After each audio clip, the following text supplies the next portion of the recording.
সুরক্ষিত নয় কেন মুক্ত জবাব তোমায় দিতে হবে, জবাব তোমায় দিতে হবে।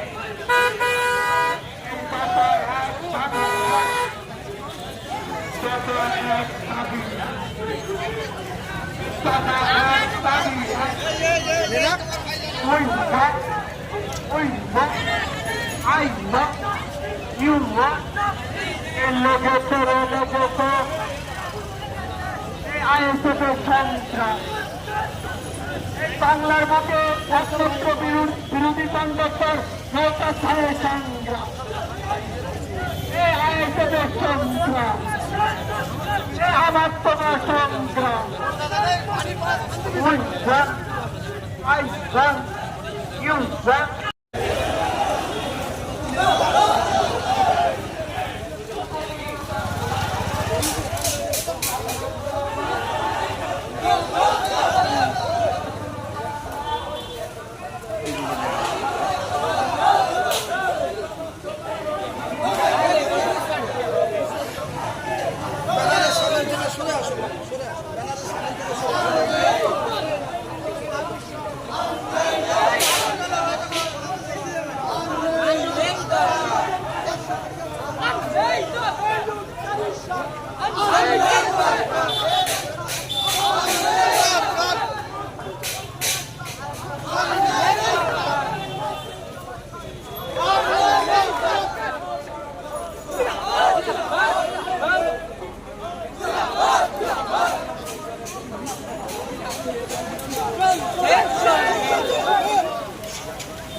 আমার মন্ত্রীর তোমাকে নৃশংসভাবে হত্যা করা হলো কেন? স্বাস্থ্যমন্ত্রীর জবাব, এই জবাব তোমায় দিতে হবে, এই জবাব তোমায় দিতে হবে। আমার তোমার বাংলায়, আমার তোমার বাংলায় এই ধর্ষকদের কালো হাত, এই ধর্ষকদের কালো হাত, ধর্ষকদের চিনে না, এই ধর্ষকদের চিনে না, এই শাসক তোমার কিসের ভাব, এই পুলিশ মন্ত্রী কিসের ভাব, এই স্বাস্থ্যমন্ত্রী কিসের ভাব, এই ধর্ষকদের চিনে না।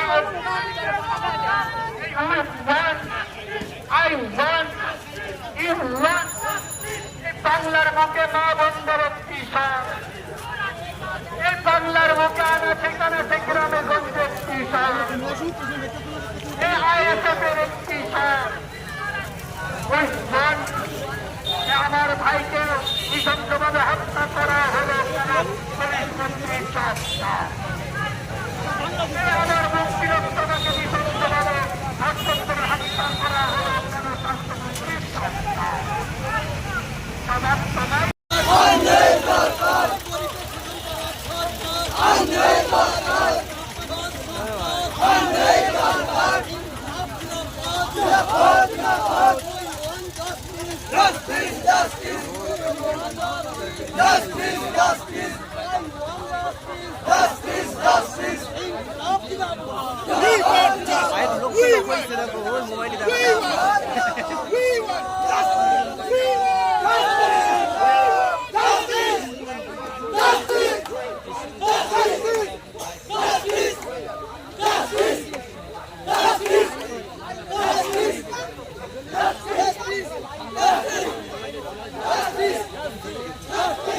দাও এখানে দাও এখানে দাও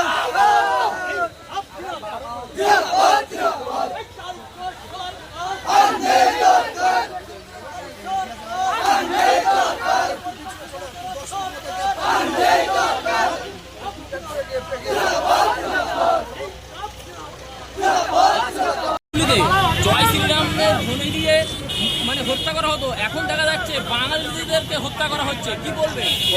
বিজেপি শাসিত রাজ্যগুলিতে জয় শ্রীরামের নাম দিয়ে হত্যা করা হতো, কিন্তু এখন দেখা যাচ্ছে জয় শ্রীরাম নয়, বাঙালিদেরকে হত্যা করা হচ্ছে।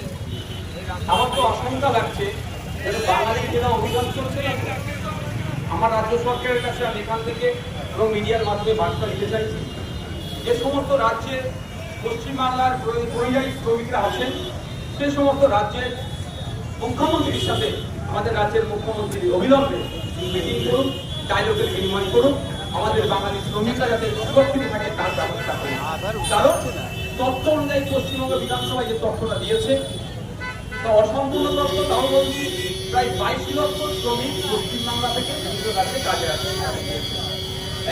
হরেন মারতে হবে না, হরেন মারের প্রয়োজন নাই, তাদের বন্ধুরা একটা সাথে সব জিজ্ঞেস করে দেবে।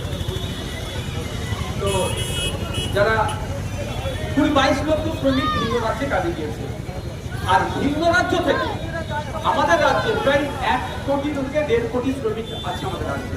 তো আপনারা কোনোদিন দেখেছেন উড়িষ্যার, তেলেঙ্গানার, মহারাষ্ট্রের, কেরলের, কর্ণাটকার বা কোনো রাজ্যের পরিযায়ী শ্রমিক আমাদের রাজ্যে আছে, তাদের সাথে আমরা কেউ খারাপ ব্যবহার করছি না, আমাদের প্রশাসন খারাপ ব্যবহার করছে, বরঞ্চ আমরা তাদেরকে অতিথি হিসাবে আমাদের বুকে আগলে রেখেছি।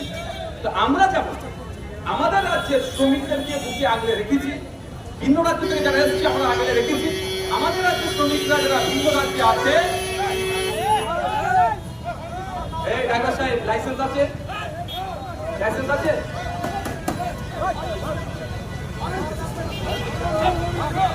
জানো না হর্ন বাজানো যেখানে সেখানে মন্দির আছে, মসজিদ আছে, লোকজন আছে, জনসভা আছে, পুলিশের লোকজন আছে, ভলেন্টিয়ারদের রাস্তাতে ক্লিয়ার করে দিচ্ছে। তো আমাদের রাজ্যের যারা শ্রমিকরা ভিন্ন রাজ্যে আছে তাদেরকেও এইভাবে রাখতে হবে। লাস্ট 1 মাসের কথা বলছি, হরিয়ানায় সাবির মল্লিককে হত্যা করা হলো দিয়ে, আর গত কয়েকদিন আগে মহারাষ্ট্রে আপনার মুরারয়ের আপনার বীরভূমে সোমনাথ দেবনাথকেও গলা কেটে হত্যা করা হলো। এটা কোনোভাবেই মেনে নেওয়া যায় না। এটা যদি চলতে থাকে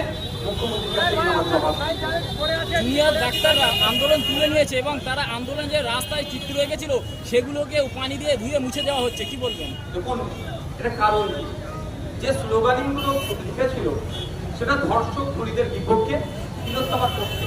রাজ্য সরকার বলছে আমি ধর্ষক খুনিদের বিপক্ষে আর তিলোত্তমার পক্ষে, তাহলে কেন ওই পানি দিয়ে আলকাতরা দিয়ে মুছতে হচ্ছে? একটা আপনাদের কথা বলে যায়, সিবিআই যদি সঠিক তদন্ত করে আগামী দিনে দেখবেন এই ধর্ষণ খুনের সাথে যুক্ত আছে অনেকে বিদেশে চলে গেছে, তাদেরকে আবার ফিরিয়ে নিয়ে আসছে এই খুনের জন্য, সঠিকভাবে তদন্ত হয়।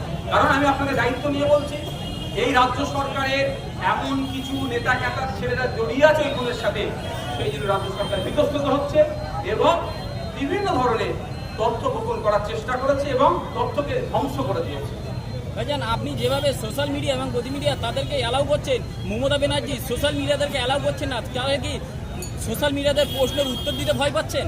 দেখুন, কে কতটা কাউকে অ্যালাউ করবে তার স্বাধীনতাকে হস্তক্ষেপ করতে পারি না, তবে আমি প্রত্যেকটা শ্রেণীর মিডিয়াকে আমি সম্মান জানাচ্ছি, আমি আশা করব প্রতিটা মিডিয়ায় গঠনমূলক কাজ করবে।